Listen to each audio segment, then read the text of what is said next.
Hey folks, you're watching Connor and this is episode 2, part 2 in the weekly fitness vlog. What are you going to see in this episode?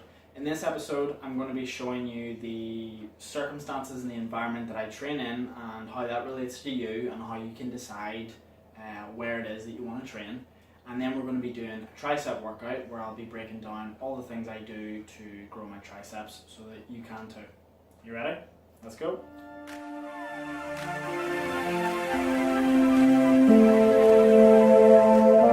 Kicking things off, I'm going to give you a look at the circumstances in which I train in. So without messing around too much, let's just show you. As you've probably seen from some of the previous videos, I train in a garage. So nothing particularly complicated here, pretty much what you'd expect from a garage gym. You see a rows machine there, a bench. This is the squat rack, not really a good view of that. Now the shovels and that sort of thing, they're not used so much. But yeah, here's just the weights then that I use here. We've also got a barbell and a Z bar curl. A few sort of already assembled weights. Those are, those are the lighter ones that, you don't have to screw on and that sort of thing. So they're handy for isolation movements or for, helping with lagging body parts. And then, of course, the dumbbells that you can load up with all the weights you see there. Some of the weights are new, and then other weights I've had for I don't even know how many years, so they're well and truly rusted. Put this little mat down just to stop a lot of the dust kind of collecting. But yeah, I mean, that's pretty much it. It's not exactly complicated. There's the little row part there that I'd use for, say, tricep pull downs or certain back exercises like cable rows. And yeah, that's pretty much it. The bench can adjust up or down. If I want to do incline or flat, I can even go decline, but I don't do decline at the minute for any of my exercises, so it's not used. So yeah, that's pretty much it. I suppose the question is then, why do I train in a garage and not in a gym, and which one do I think's better? The answer is neither is right or wrong, it's just what works for you, right? So there's pros and cons to both. Okay, so the pros to training from home, it's a garage, but realistically you can have it in any room in your house that's easy for you, right?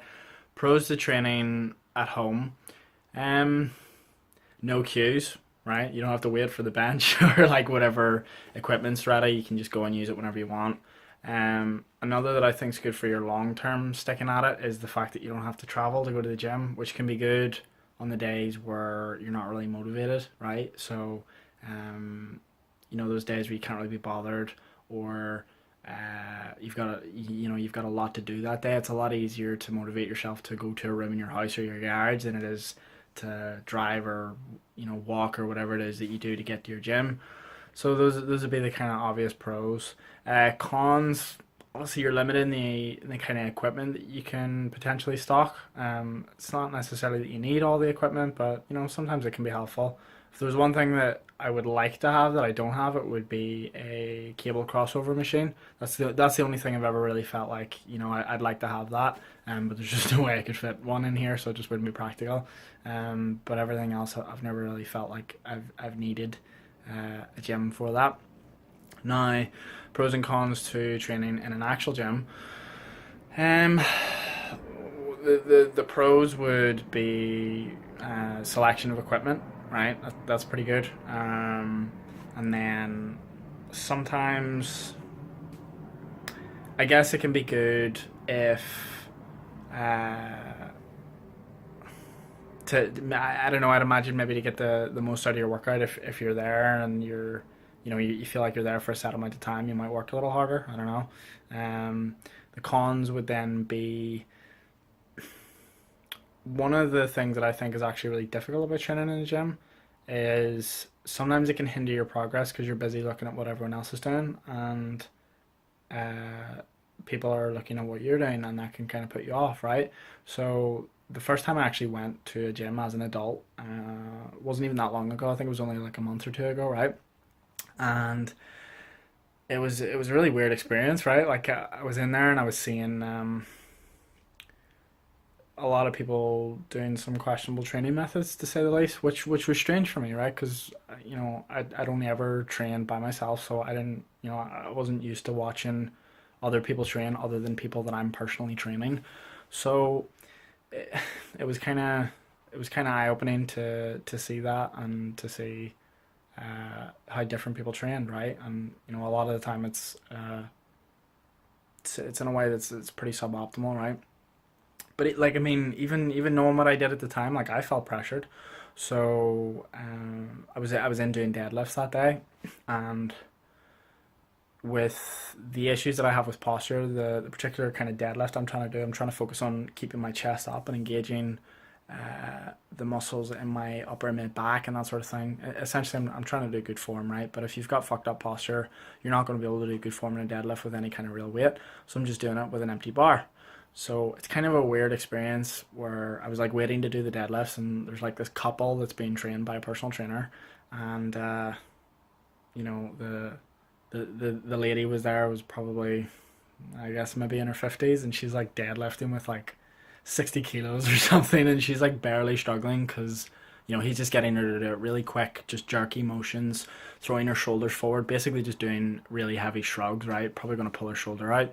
Um, and then I step up and I'm doing it with like an empty barbell, and I'm really struggling, right?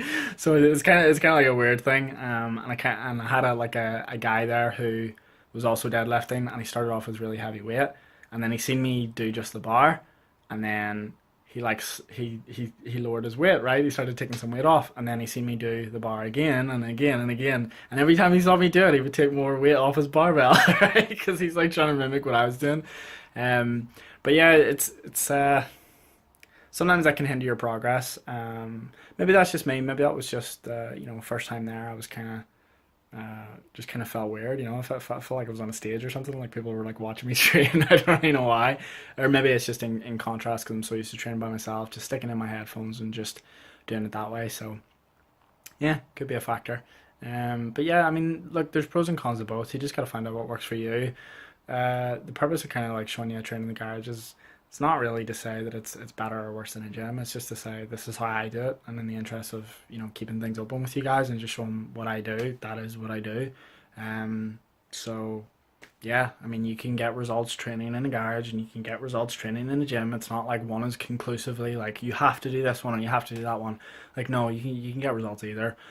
Just depends on you, really, doesn't it? So decide which one you prefer, and go with it. And that's it.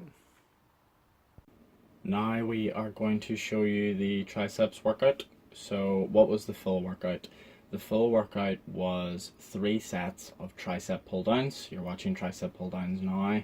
And then finishing off with a set of tricep kickbacks. Now we only filmed 2 sets of the tricep pull downs because we really only needed to show the 2 angles.